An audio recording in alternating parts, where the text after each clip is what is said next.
ಆತ್ಮೀಯ H16 news ಅರ್ಥಾತ್ ಹೇ ಸೀತಾರಾಮಗೆ ಸ್ವಾಗತ. ನಾನು ನಿಮ್ಮವ ಎಮ್ಮ ಮಲ್ಲಪ್ಪ ಜೋತಾರ. ಆತ್ಮೀಯರೇ, ಕೊನೆಗೂ KPSC ತಪ್ಪಿತಸ್ಥರಿಗೆ ಶಿಕ್ಷೆ ಮಾಡಲೇಬೇಕು ಅನ್ನುವಂಥ ನಿರ್ಧಾರಕ್ಕೆ ಬಂದಿದ್ದ ನಿಜವಾಗಿಯೂ ಸಮಾಧಾನ ತರುವಂಥ ವಿಷಯ. ಶಿಕ್ಷೆ ಆಗಲೇಬೇಕಾಗಿದೆ ತಪ್ಪಿತಸ್ಥರಿಗೆ, ಯಾಕಂದ್ರೆ ತಪ್ಪಿಸ್ಕೊಳ್ತಾನೆ ಇರ್ತಾರೆ. ನಮ್ಮ ಆರ್ ಅಶೋಕ್ ಅವರ ಅಭಿಪ್ರಾಯದಂತೆ ಪ್ರಥಮ ಸಲ ಪರೀಕ್ಷೆ ನಡೆದಾಗ 59 ತಪ್ಪುಗಳಾಗಿದ್ದು ಅಂತೇಳಿ, ಎರಡನೇ ಸಲ ಪರೀಕ್ಷೆ ಆದಾಗ ಅಂದರೆ ಈ ಪೂರ್ವ ಪ್ರಾಥಮಿಕ ಏನಿರ್ತದಲ್ಲ ಅದು, ಈ ಒಂದು ಪ್ರಿಲಿಮಿನರಿ ಎಕ್ಸಾಮ್ಸ್, ಮೊದಲನೇ ಎಕ್ಸಾಮ್ದು ಆಗಸ್ಟ್ದಾಗ ನಡೆದಿತ್ತು 24, ಆಗ 59 ತಪ್ಪಿದ್ದು. ನಂತರದಲ್ಲಿ ನಡೆದಿದ್ದು 79 ತಪ್ಪಿತ್ತು ಅಂತ. 79 ತಪ್ಪಿದ್ದು ಇಂಥ ಪರೀಕ್ಷೆ ರದ್ದು ಮಾಡಲೇಬೇಕಾಗಿತ್ತು ಅಂತೇಳಿ ಒತ್ತಾಯ ಮಾಡೋದು. ಅದಕ್ಕೆ ಸಿದ್ದರಾಮಯ್ಯನವರು ಒಪ್ಪಿಕೊಂಡು ಈ 384 ಪ್ರೊಫೆಷನಲ್ ಹುದ್ದೆ ಇರೋದಿಲ್ಲ, ಇದು ನಿಜವಾಗಿಯೂ ಈ ಥರ ಯಾರ್ಯಾರು ತಪ್ಪು ಮಾಡಿದಾರ ಅವ್ರು ನಾವು ಶಿಕ್ಷೆ ಕೊಡ್ತೀವಿ ಅನ್ನುವಂಥ ಮಾತನ್ನು ಮಾತಾಡಿದ್ದಾರೆ ಮತ್ತು ನಿರ್ಧಾರ ತೆಗೆದುಕೊಂಡಿದ್ದಾರೆ. ಈ ನಿರ್ಧಾರ ನಿಜವಾಗಿಯೂ ಒಂದು ಒಳ್ಳೆಯ ನಿರ್ಧಾರ ಅಂತ ನಾವು ಈ ಸಂದರ್ಭದಲ್ಲಿ ಹೇಳಬೇಕಾಗ್ತದೆ. ಯಾಕಂದ್ರೆ ಈ ಒಳಗಿದ್ದಂಥ KPSC ಇದ್ದಂಥ ಅಧಿಕಾರಿಶಾಹಿ ವರ್ಗ ಯಾವ ರೀತಿಯಾಗಿ ಅವರಿದ್ದಂಥವರ ಪೂರ್ಣ ಪ್ರಮಾಣದಲ್ಲೇ ಏನಪ್ಪ ಭ್ರಷ್ಟ ವ್ಯವಹಾರಗಳಲ್ಲಿ ಇನ್ವಾಲ್ವ್ ಆಗಿದ್ದಾರಪ್ಪ, ನಮ್ಮನ್ನು ಯಾರು ಏನೂ ಮಾಡಲಿಕ್ಕೆ ಸಾಧ್ಯ ಇಲ್ಲ ಅನ್ನುವಂಥದ್ದು. ಯಾಕಂದ್ರೆ ರಾಜಕೀಯವಾಗಿ ಅಧ್ಯಕ್ಷರು ಬರ್ತಾರೆ, ಸದಸ್ಯರು ಬರ್ತಾರೆ, ಅವ್ರು ಹಿಡ್ಕೊಂಡ್ಬಿಟ್ರೆ ಸಾಕಪ್ಪ, ನಾವು ಬೇಕಾದ ಮಾಡಿ ನಡೀತದೆ ಅನ್ನೋ ಸ್ಥಿತಿಗಿದ್ದಾರೆ ಅವರು. ಯಾವ ಭಯನೂ ಇಲ್ಲ. ಈಗಾಗಲೇ ಆ ವಿಷಯದಲ್ಲಿ ಸಾಕಷ್ಟು ಚರ್ಚೆಗಳು ನಾವು ಈ ಮೂಲಕ ಮಾಡಿದ್ದೀವಿ. ಇವತ್ತು ನಮ್ಮ ವಿಧಾನಮಂಡಲದಲ್ಲಿ ವಿಧಾನಸಭೆಯಲ್ಲಿ ಪೂರ್ಣ ಪ್ರಮಾಣದ ಚರ್ಚೆ ನಡೀತಾ ಇದೆ. ಅದಕ್ಕೆ ಪೂರ್ಣವಾಗಿ ನಮ್ಮ ಸಿದ್ದರಾಮಯ್ಯರು ತೆಗೆದುಕೊಂಡಂಥ ನಿರ್ಧಾರ ಭಾಳ ಯೋಗ್ಯದ. ಮೊದಲ ಒಂದಿಷ್ಟು ಶಿಕ್ಷೆ ಆಯ್ತು ಅಂದರೆ ಭಯ ಹುಟ್ಟುತ್ತದೆ, ಅವ್ರನ್ನ ಬ್ಲ್ಯಾಕ್ ಲಿಸ್ಟಲ್ಲಿ ಹಾಕಿಬಿಡುವಂಥದ್ದು. ಯಾಕಪ್ಪ ಅಂದ್ರೆ ಅದು ಒಂದು ಆಗಲೇಬೇಕಾಗ್ಯದ. ಯಾಕಂದರೆ ಮೇಲಿಲ್ಲಿ ಅನೇಕ ತಪ್ಪುಗಳಿಗೆ ಇಲ್ಲಿ ಅಧಿಕಾರಶಾಹಿ ಜನ ಮುಖ್ಯ ಕಾರಣರು ಅನ್ನೋದು ಇಲ್ಲಿ ನಾವು ಗಮನಿಸಬೇಕಾಗ್ಯದ. ಯಾಕಪ್ಪ ಅಂತಂದ್ರೆ ಈ ತಪ್ಪುಗಳ ಮೇಲೆ ತಪ್ಪು ಆಗ್ತಾ ಇರೋದು ಎಲ್ಲರೂ ಮಾತಾಡ್ತಾ ಇದ್ದಾರೆ. ಇವತ್ತು ಎಲ್ಲ ವಿರೋಧ ಪಕ್ಷ ಮತ್ತು ಆಡಳಿತ ಪಕ್ಷದವರಿಬ್ಬರೂ ಇದನ್ನು ಒಪ್ಕೊಳ್ತಾ ಇದ್ದಾರೆ. ಹೌದು ಭ್ರಷ್ಟಾಚಾರ ಜೋರದ ಏನು ಕೇಳ್ತಾ ಇಲ್ಲ, ತಿದ್ದಕ್ಕೆ ಸಾಧ್ಯ ಇಲ್ಲ ಅನ್ನೋಷ್ಟು ಮಟ್ಟಿಗೆ ಬಂದಿದ್ದಾರೆ. ಅಂದ್ರೆ ಆಮೂಲಾಗ್ರಹವಾಗಿ ಪರಿವರ್ತನೆ ಮಾಡಬೇಕು. ಹೂಡಾ ಕಮಿಷನ್ ಏನು ರೆಕಮೆಂಡೇಷನ್ ಮಾಡೋದ ಅದ್ರ ಪ್ರಕಾರ ಮಾಡಿಬಿಡ್ಬೇಕು ಅನ್ನೋಂಥ ಹಂತಕ್ಕೆ ಬಂದದ.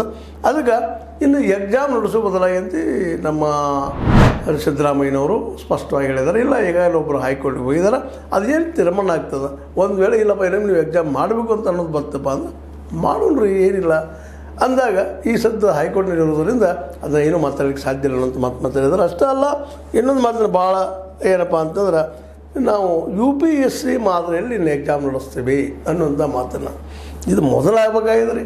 ಯಾಕಂತಂದ್ರೆ ಇದು ಅನ್ಲಿಕ್ಕೆ ಐತೆ, ಹಂಗೆ ಅಂತಾನೆ ಇದ್ವಿ ನಾವು, ಹಂಗೆ ಹೇಳ್ತಾನೆ ಇದ್ವಿ ಎಕ್ಸಾಮ್ ಮಾಡಬೇಕು, ಆ ರೀತಿ ಆಗಬೇಕು, UPSC ಅಂತ ಆಗಬೇಕು, UPSC ಅಂತ ಕ್ಲಾರಿಟಿ ಇರಬೇಕು ಅಂತೇಳಿ ಹೇಳ್ತಾ ಇದ್ವಿ. ಇಲ್ಲಿವರೆಗೆ ಬಂದು ಸರ್ಕಾರಗಳು ಯಾರೂ ಮಾಡಿಲ್ಲ, ಮಾಡ್ತಾನೂ ಇಲ್ಲ ಸರ್ಕಾರಗಳು. ಅದಕ್ಕೆ ಕಾರಣ ಏನು ಅಂತ ಅನ್ನೋದು ಬಿಳಿಸಿ ಹೇಳ್ಬೇಕಾಗಿಲ್ಲ. ಅಲ್ಲಿದ್ದು ವ್ಯಾಪಾರ ದಂಧೆ ಮಾಡ್ಕೊಂಡ್ಬಿಟ್ಟಿದ್ದಾರೆ ನಮ್ಮ ರಾಜಕಾರಣಿಗಳು ಸಹಿತದಲ್ಲ. ಇಲ್ಲಿ ಬಂದಂಥ KS ಎಕ್ಸಾಮ್ ಪಾಸ್ ಆದವ್ರಿಗೆ ಅವ್ರ ಕಡೆಯಿಂದ ದುಡ್ಡು ತೊಗೊಳ್ಳೋದು ಮಾಡೋದು. ಇವತ್ತು ಈಗ ಚರ್ಚೆನೂ ಆಗಿದೆ ಸಾಕಷ್ಟು. ನಮ್ಮ ಯತ್ನಾಳವರಾಗಿರ್ಬೋದು, ಇನ್ನುಳಿದವರಾಗಿರ್ಬೋದು, ಅಲ್ಲಿ ಸಮೀಪದಿಂದ ನೋಡಿದವರು ಎಲ್ಲ ಹೇಳ್ತಾ ಇದ್ದಾರೆ, ಒಂದು ಪೋಸ್ಟಿಗೆ 2 ಕೋಟಿ 3 ಕೋಟಿ ಏನಿದ್ರು ರೊಕ್ಕ ಕೊಟ್ಟು ಬಂದಂಥವೆಂದಾದರೂ ಒಳ್ಳೆ ಆಡಳಿತ ಕೊಡೋಕ್ಕೆ ಸಾಧ್ಯನೋ. ಮತ್ತು ಕೊಟ್ಟು ಬಂದಂಥವ ಎಷ್ಟೋ ಕನಸುಗಳು ಕಂಡಂಥ ಒಬ್ಬ ಪ್ರತಿಭಾವಂತ ವಿದ್ಯಾರ್ಥಿಯ ಕನಸನ್ನು ನುಚ್ಚು ಮಾಡಿರ್ತಾನೆ. ಅವ್ರ ಪಾಪ ಅಂಥ ಮಕ್ಕಳು ಇಡೀ ಜೀವನದಲ್ಲಿ ನಾವು KS ಅಧಿಕಾರ ಆಗಬೇಕು, IAS ಅಧಿಕಾರ ಆಗಬೇಕು, ದೊಡ್ಡ ಅಧಿಕಾರ ಜನರ ಸೇವೆ ಮಾಡಬೇಕು, ಎಷ್ಟು ಜನ ಕನಸ್ಕೊಂಡಿಲ್ಲ ರೀ. ಅಂಥ ಪ್ರಾಮಾಣಿಕರಿಗೆ ಎಂಥ ಹೊಡೆತಿದ್ದು. ಯಾಕಂದರೆ ದುಡ್ಡಿಲ್ಲದಲ್ಲಿ ಯಾರೂ ಪಾಸ್ ಆಗಲಿಕ್ಕೆ ಸಾಧ್ಯ ಇಲ್ಲ. ಇವತ್ತು ಯಾವುದೇ ಪೋಸ್ಟ್ ಇಲ್ಲ.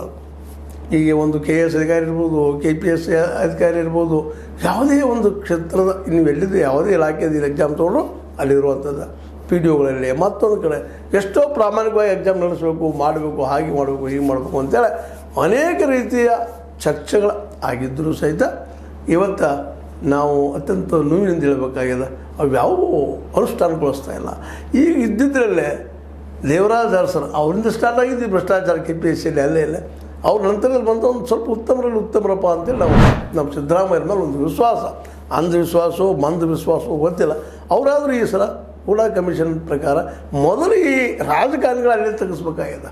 ಶಾಸಕಾಂಗದಿಂದ ಏನು ಹೋಗ್ತಾರೆ ಈ ಜನ ದುಡ್ಡು ಮಾಡ್ಕೊಳ್ಳಿಕ್ಕೆ ಹೋಗ್ತಾರೆ, ಇವ್ರು ತಮ್ಮ ಪರ್ಸನಲಿ ಶುರು ಮಾಡಿಬಿಡ್ತಾರೆ. ಇಲ್ಲಾಂದ್ರೆ ಇಲ್ಲಿ ಅವ್ರನ್ನ ತೆಗೆದು ಹಾಕಿದ್ರೆ ನನ್ನಂತಾದರೆ ಒಂದು 70-75% ಅಲ್ಲಿ ಭ್ರಷ್ಟಾಚಾರ ಕಡಿಮೆ ಆಗಿ ಹೋಗ್ಬಿಡ್ತದೆ. ಇನ್ನು ಎರಡನೇದಾಗಿ ಈಗಾಗಲೇ ಸಲಹೆ ಇದ್ದಾಗ ಒಂದು ಹೂಡಾ ಕಮಿಷನ್ದ ಸಲಹೆ ಪೂರ್ತಿ ಅಡಾಪ್ಟ್ ಮಾಡಿಕೊಂಡು 2 ವರ್ಷದ ಮೇಲೆ ಅಧಿಕಾರಿಗಳು ಚೇಂಜ್ ಮಾಡ್ತಾನೆ ಹೋಗುವಂಥದ್ದು. ಅಲ್ಲಿ ಇಡುವಾಗಿಲ್ಲೇ ಇಲ್ಲಾಂದ್ರೆ ಗೆದ್ರೆ ಎತ್ತಂಗೆ ಗೋರಲ್ ಎತ್ತಂಗೆ ಅವ್ರು ಇಡೀ ಒಂದು ವ್ಯವಸ್ಥೆಯನ್ನು ತಿಂತ ಹೋಗಿ ಕೊನೆಗೆ KPSC ತಿಂದು ಹಾಕುವಂಥದ್ದು. KPSC ಅಂದ್ರೆ ಏನಪ್ಪ, ಈಗಾಗಲೇ ಆಗ್ಯದ ಇಲ್ಲ ಅಂತಲ್ಲ, ದುಡ್ಡಿದ್ದವ್ರಿಗೆ ಎಷ್ಟೋ ಸಾಧ್ಯ, ಉಳಿದವ್ರು ಸಾಧ್ಯ ಇಲ್ಲ ಅಂತೇಳಿ ಇತ್ತೀಚೆಗೆ ಒಂದು ಸ್ವಲ್ಪ ಪ್ರೈವೇಟ್ದವ್ರನ್ನ UPSC ತೊಗೊಳ್ಳೋಂಥ ಪ್ರಯತ್ನ ಮೋದಿಜಿಯವ್ರು ಮಾಡಿದರು. ಆಯಾ ಒಂದು ಕ್ಷೇತ್ರದಲ್ಲಿ ಯಾರು ಎಕ್ಸ್ಪೀರಿಯನ್ಸ್ ಇರ್ತಾರೆ ಅಂಥವ್ರು ನೇರವಾಗಿ IAS ಅಥವಾ ಯಾವುದು ಸೆಲೆಕ್ಷನ್ ಮಾಡುವಂಥದ್ದು ಅಡ್ಮಿನಿಸ್ಟ್ರೇಷನ್ಗಂತೆ ಅದು ಸಹಿತ ಅಲ್ಲಿ ಗದ್ದಲ ಆಡಿಸ್ಲಿಕ್ಕೆ ಶುರುವಾಗಿಬಿಟ್ಟಿತ್ತು. ಶುರುವಾಗಿದೆ ಇವತ್ತು. ಹೀಗಾಗಿ ಇವತ್ತು UPSC ಒಂದು ಆದರ್ಶ, ಅದ್ರ ಬಗ್ಗೆ ಎರಡು ಅಭಿಪ್ರಾಯ ಇಲ್ಲ. ಅದು ಕೆಲಸಕ್ಕೆ ಯಾರೋ ಹೋಗ್ಕೊಡೋದು ಅದು ಅದೇ ರೀತಿ ಇರಬೇಕು. ಸ್ವಾಯತ್ತ ಸಂಸ್ಥೆ ಇವತ್ತಿಗೂ ಒಳ್ಳೆಯದಾಗಿ ಕೆಲಸ ಮಾಡ್ತಂತ ನಾವೆಲ್ಲ ಇನ್ನೂ ನಂಬ್ತಾ ಇದ್ದೀವಿ ಅದನ್ನು. ಆದರೂ ಅಲ್ಲಿ ಪೇಪರ್ ಲೀಕ್ಸ್ ಇವು ಕೇಳ್ತಾ ಇದ್ವಿ, ಇನ್ನೂ ಆಗ್ತದೆ, ಅದು ಆಗಬಾರ್ದು ಅಂತ.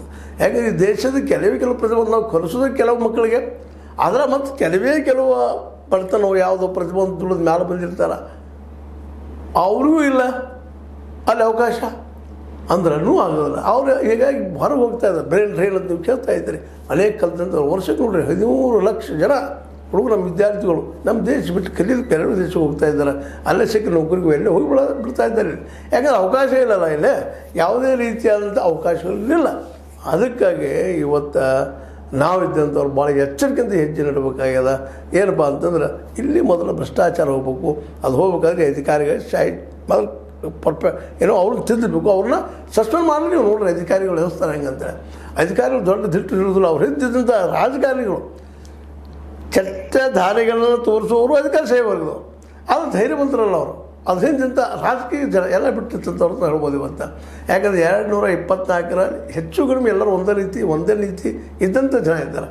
ಆ ರಾಜಕೀಯ ಜನ ಇದ್ದಂಥವ್ರು ನಿಮ್ಮಿಂದ ಇದ್ದೀವಿ ನಾವು ಅನ್ನುವಂಥ ಧೈರ್ಯ ತುಂಬುವುದರಿಂದಾಗಿ ಆ ರಾಜಕಾರಣಿಯಲ್ಲಿ ಹೋಗಬಾರ್ದು. KPSC ಒಳಗೆ ಅದನ್ನು ಬಂದ್ ಮಾಡಬೇಕಾಗಿದ್ದು ಮೊದಲು ಬಂದ್ ಮಾಡಬೇಕಾಗಿದ್ದು ಈ ಅಧ್ಯಕ್ಷ ಮತ್ತು ಸದಸ್ಯರು ಕಿತ್ತಾಗಿ ನೇರವಾಗಿ ಅಧಿಕಾರಿಗಳಿಗೆ 1-2-3 ಜನ ಸಸ್ಪೆಂಡ್ ಮಾಡಿ ಅಥವಾ ಒಂದು ಸಂಬಂಧಿಸಿದ ಸಸ್ಪೆಂಡ್ ಮಾಡಿ ಪ್ರತಿ 2 ವರ್ಷಕ್ಕೊಮ್ಮೆ ಈ ಹಳೆಯ ಹೊಸ ಅನ್ನೋದು ಬೇರೆ ಬೇರೆ ಡಿಪಾರ್ಟ್ಮೆಂಟ್ ಜನರುಗಳು ತಂದು ಪ್ರಾಮಾಣಿಕವಾಗಿ ಅದನ್ನು ಮಾಡಿದರೆ ನಿಶ್ಚಿತವಾಗಿ KPSC ಒಳ್ಳೆಯ ಸಂಸ್ಥೆಯಾಗಿ ಸಜ್ಜನರನ್ನು, ಯೋಗ್ಯರನ್ನು, ಆಡಳಿತಗಾರರನ್ನು ಇಟ್ಕೊಳ್ಳಿಕ್ಕೆ ಸಾಧ್ಯ ಅದ. ಎಲ್ಲರೂ ಇಂಥ ಆಡಳಿತಗಾರರು ದುಡ್ಡು ತಿಂದು ಬರೋದೈತಿ, ಮೇಲೆ ನಾವೇನು ಹೇಳಿದ್ರೆ ಕೇಳೋದೈತಿ, ಅವ್ರು ಹೇಳಿದ ಅವ್ರು ನಡ್ಕೊಳ್ಳೋದೈತಿ.